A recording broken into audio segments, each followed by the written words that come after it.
6वीं शताब्दी में बना हागिया सोफिया लंबे समय से तुर्की के विश्व बंधुत्व का प्रतीक माना जाता है। राष्ट्रपति एर्दोगान के हागिया सोफिया को फिर से मस्जिद में बदलने के फैसले से तुर्की धर्मनिरपेक्षता के प्रक्षेप वक्र पर सवाल खड़े हो गए हैं, जिस पर आधुनिक तुर्की गणराज्य की स्थापना हुई थी। ये शोध पत्र संक्षेप में हागिया सोफिया के इतिहास दर्शाता है और तुर्की सरकार द्वारा लिए गए निर्णय के प्रभाव का विश्लेषण करता है। यह इसके निर्माण पर आने वाली विभिन्न प्रतिक्रियाओं को भी दर्शाता है। हागिया सोफिया का संक्षिप्त इतिहास। हागिया सोफिया या तुर्की भाषा में आया सोफिया वर्ष 537 में बाइजेंटाइन सम्राट कॉन्स्टेंटिन आई द्वारा यूनानी रूढ़िवादी ईसाई चर्च के लिए विशेष अधिकार युक्त गिरिजाघर के रूप में बनाया गया था। इसने अगले 900 वर्षों तक बाइजेंटाइन संस्कृति में महत्वपूर्ण भूमिका निभाई। कॉन्स्टेंटिनोपोल शहर पर 1204 और 1261 के बीच मुजाहिद द्वारा आक्रमण करने के बाद इसे रोमन कैथोलिक मुख्य गिरजाघर में परिवर्तित कर दिया गया। इसे 1261 में रोमन से शहर का नियंत्रण छीनने के बाद बाइजेंटाइन द्वारा इसे पुनर्निर्मित किया गया।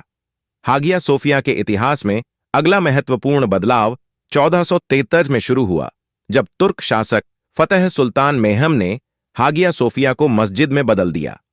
1935 में हागिया सोफिया की तकदीर फिर से बदली, जब मुस्तफा कमाल अतातुर्क ने नए तुर्की गणराज्य के धर्मनिरपेक्ष आदर्शों को दर्शाने हेतु इसे सभी राष्ट्रों और धर्मों लोगों के लिए खुले संग्रहालय में बदल दिया। अगले 85 वर्षों तक हागिया सोफिया एक संग्रहालय बना रहा और 1985 में इसे यूनेस्को विरासत स्थल घोषित किया गया। तुर्की के राष्ट्रपति रेसेप एर्दोगान ने 10 जुलाई 2020 को हागिया सोफिया की स्थिति को संग्रहालय से बदलकर मस्जिद करने के फैसले की घोषणा की। यह तुर्की के सर्वोच्च प्रशासनिक न्यायालय द्वारा 1934 के कैबिनेट के उस फैसले को रद्द करने के बाद किया गया, जिससे तहत हागिया सोफिया को संग्रहालय में बदल दिया गया था। इसने तुर्की के राष्ट्रपति को कार्यशील मस्जिद के रूप में संग्रहालय की स्थिति को बहाल करने का अधिकार दिया। इस निर्णय पर दुनिया भर से विभिन्न राय और प्रतिक्रियाएं मिली और इस कारण यूनेस्को को विश्व धरोहर स्थल के संरक्षण हेतु तुर्की से आह्वान करना पड़ा।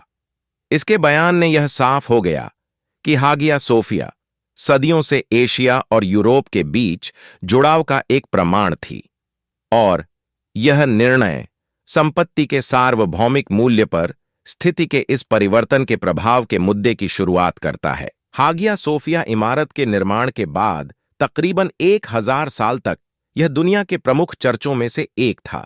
इसके बाद 15वीं शताब्दी में उस्मान बिजान्तिनों ने इस शहर पर आक्रमण कर अपना अधिकार जमा लिया। उस समय इस चर्च को मस्जिद में तब्दील कर दिया गया। इस दौरान कई बार यह इमारत दंगे, विवाद और भूकंप के चपेट में आता रहा, जिनसे इमारत को काफी नुकसान पहुंचा। हालांकि हर बार इसका पुनर्निर्माण कराया गया। जब कमाल अतातुर्क ने तख्ता पलट किया तो उन्होंने इस इमारत को संग्रहालय घोषित कर दिया। इतिहास में कमाल अतातुर्क को तुर्की का जनक माना जाता है। उसकी मृत्यु 1928 में हो गई। इसके बाद 1943 में हागिया सोफिया इमारत को मस्जिद में तब्दील कर दिया गया। आज यह इमारत मस्जिद रूप में इस्तांबुल में स्थित है। इस इमारत में मेहराब स्थापित किया गया है जो मक्का की दिशा को निर्देशित करता है। जब कमाल अतातुर्क ने तख्ता पलट किया तो उन्होंने इस इमारत को संग्रहालय घोषित कर दिया।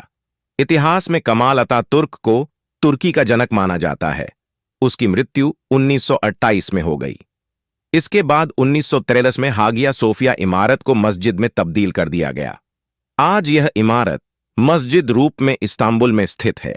इस इमारत में मेहराब स्थापित किया गया है जो मक्का की दिशा को निर्देशित करता है। सन 1473 ईस्वी में जब तुर्कों ने इस्तांबुल पर कब्जा कर लिया था, इस्तांबुल को पूर्वी रोमन साम्राज्य की राजधानी माना जाता था। तुर्कों ने हागिया सोफिया में होने वाले खर्च के धन का वाले खर्च को वापस किया था, क्योंकि उसको मस्जिद में तब्दील करना था। उन्हें और मस्जिद को किसी भी जगह पर जबरदस्ती कब्जा करके नहीं बनाया जा सकता, इसलिए उन्होंने इसमें बनाने में जो धन खर्च हुआ था वह रोम के शासकों को उन्होंने वापस कर दिया था। हागिया सोफिया के संबंध में हमारी ये वीडियो कैसी लगी कमेंट में जरूर बताएं। वीडियो को लाइक करें, चैनल को सब्सक्राइब करें मिलते हैं एक नए वीडियो के साथ। वीडियो पूरा देखने के लिए धन्यवाद। आपका दिन शुभ हो।